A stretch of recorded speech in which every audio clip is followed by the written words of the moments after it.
नमस्कार, मी आबा माळकर. आपण पाहतात लक्षवेध. मंडळी, आज मुख्यमंत्री एकनाथ शिंदे यांनी विधानसभेमध्ये एकापेक्षा एक मोठे असे बॉम्बगोळे टाकले.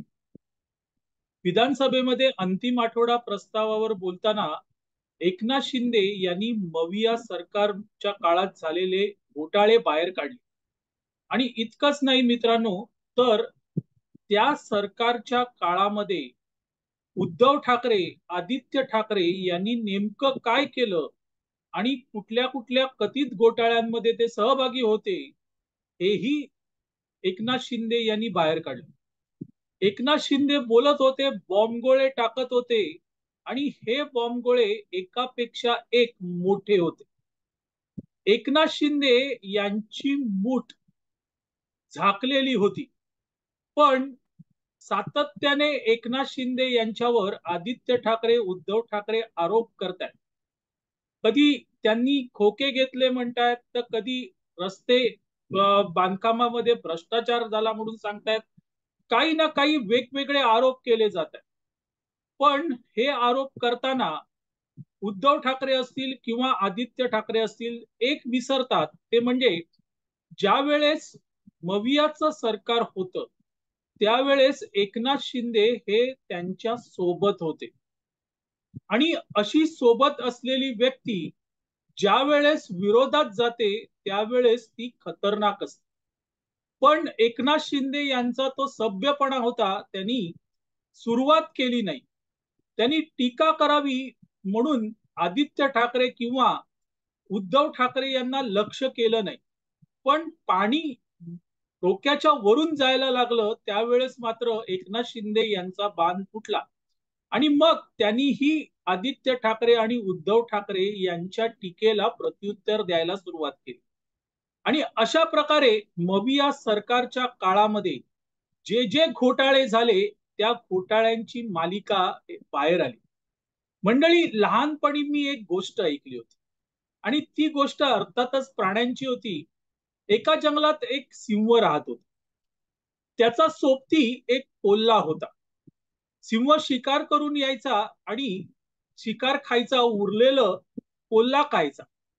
तो कोल्हा सिंहाला मदत करत होता. कुठला प्राणी कधी, कुठून आणि कसा जातो, किती वेळ पाण्यासाठी असतो, हे सगळी माहितीच तो सिंहाला द्यायचा. आणि मग त्या माहितीवरून सिंह त्या प्राण्याची शिकार करायचा.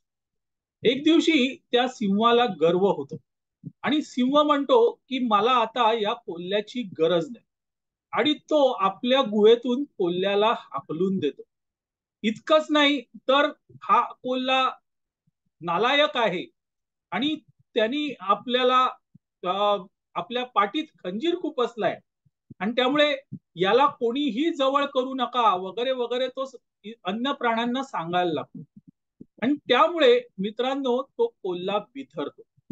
एक दिवशी त्या जंगलामध्ये एक शिकारी येतो आणि तो कोल्हा त्या शिकाऱ्याला जाऊन भेटतो आणि त्याला सिंह कुठे, कसा आणि कधी जातो, कधी गुहेच्या बाहेर येतो, याची सगळी माहिती देतो. आणि सरते शेवटी तो शिकारी त्या सिंहाची शिकार करतो. आणि या गोष्टीचं तात्पर्य, जेव्हा मला ही गोष्ट सांगण्यात आली तेव्हा तात्पर्यही सांगण्यात आलं.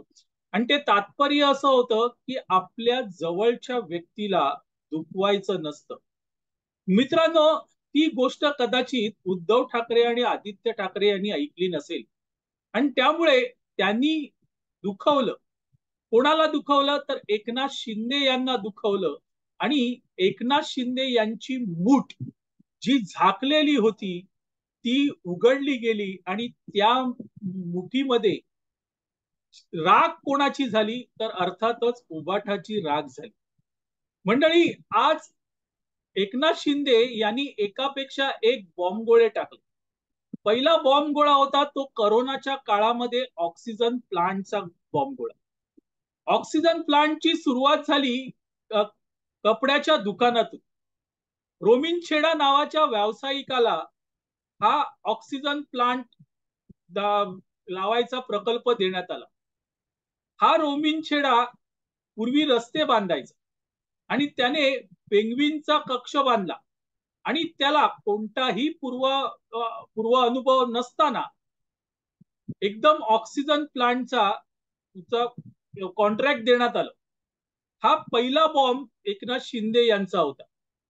त्यानंतर मित्रांनो बॉम्बची मालिका सुरू झाली आणि एकापेक्षा एक मोठे बॉम्ब एकनाथ शिंदे टाकू लागले. एकनाथ शिंदे म्हणाले की टेंडर पुढे ते सरकार सरेंडर झालं होतं आणि ते टेंडर कोणाला दिलं गेलं तर आपल्याच कुटुंबातील व्यक्तींना हे टेंडर देण्यात आलं. माझं कुटुंब माझी जबाबदारी म्हणताना सर्व टेंडर स्वकीयांच्या घरी गेली आणि जनतेला मात्र काहीच मिळालं नाही असा आरोपही एकनाथ शिंदे यांनी केला. दुसरी महत्वाची गोष्ट मित्रांनो, एकनाथ शिंदे म्हणाले की हे जे टेंडर्स आहेत हे टेंडर स्वकीयांना देण्यात आले, त्यातून जे पैसे मिळाले ते जनतेसाठी नाही वापरले गेले, तर त्यातून स्वतःची घरं भरण्यात आली. आणि याचा सगळा पुरावा आपण मांडणार आहोत असंही एकनाथ शिंदे यांनी सांगितलं. लाईफलाईन हॉस्पिटल्स मधील घोटाळ्याचाही त्यांनी उल्लेख केला. लाईफलाईन नाही तर ही डेडलाईन असल्याचा आरोप त्यांनी केला आणि त्याचं कंत्राट सुजित पाटकर याला देण्यात आलं आणि सुजित पाटकर आता तुरुंगात आहे. त्याही उपर जाऊन एकनाथ शिंदे म्हणाले की खिचडी घोटाळा, मूळ खिचडी द्यायचं ठरलं होतं 300 ग्रॅम, पण त्याच्याऐवजी फक्त 100 ग्रॅमच खिचडी देण्यात आली आणि असा हा मोठा घोटाळा झाला. मित्रांनो ही घोटाळ्यांची मालिका एकनाथ शिंदे ज्या वेळेस विधानसभेमध्ये मांडत होते त्यावेळेस विरोधक चिडीचूप होते. मधून मधून आवाज करण्याचा प्रयत्न होत होता पण एकनाथ शिंदे ठाम होते आणि त्यांनी सगळे घोटाळे सभागृहात मांडले. इतकंच नाही मित्रांनो तर खिचडी चोर, टेंडर चोर असे आरोपही त्यांनी केले.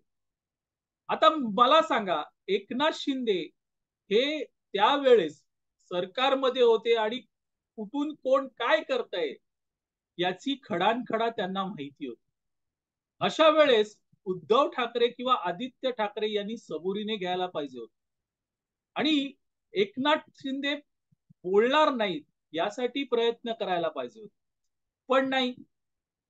आदित्य ठाकरे आणि उद्धव ठाकरे यांनी एकनाथ शिंदे यांना जेवढं म्हणून डिवचता येईल तेवढं डिवचलं आणि त्याचे परिणाम काय झाले मित्रांनो, तर त्याचे परिणाम असे झाले की आज एकनाथ शिंदे हे या दोघांच्या विरोधात उभे टाकलेले. एकनाथ शिंदे म्हणतात की हे जे सगळे कोरोनाच्या काळात घोटाळे झालेले आहेत त्या सगळ्या घोटाळ्यांची चौकशी करण्याचे आदेश देण्यात आलेले आणि लवकरच पुराव्यानिशी हे घोटाळे सिद्ध होतील आणि त्यावेळेस कोणी प्रत्यक्ष घोटाळे केले हे जनतेसमोर येईल.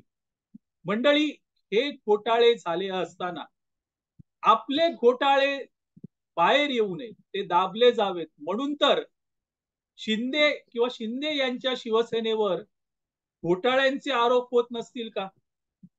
शक्यता नाकारता येत नाही. कारण जर आपल्या हातात काही पत्ते नाहीत तर दुसऱ्याचे पत्ते उघड करण्यासाठी अशी चाल खेळली जाते.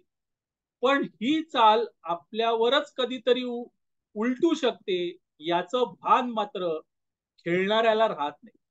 आणि मित्रांनो तेच झालं. याचं भान उद्धव ठाकरे असतील किंवा आदित्य ठाकरे असतील त्यांना राहिलं नाही आणि म्हणून आज त्यांच्या काळातले घोटाळे त्यांच्या नावानिशी एकनाथ शिंदे यांनी सभागृहात मांडले. आता या सगळ्या घोटाळ्यांची चौकशी होते. या चौकशीत नेमकं काय बाहेर येतं हे येणारा काळ आपल्याला सांगणार आहे. मंडळी तुर्तास इथे थांबतो. आपल्याला हा व्हिडिओ आवडला तर लाईक करा, शेअर करा, लक्षवेधला सबस्क्राईब करा. धन्यवाद.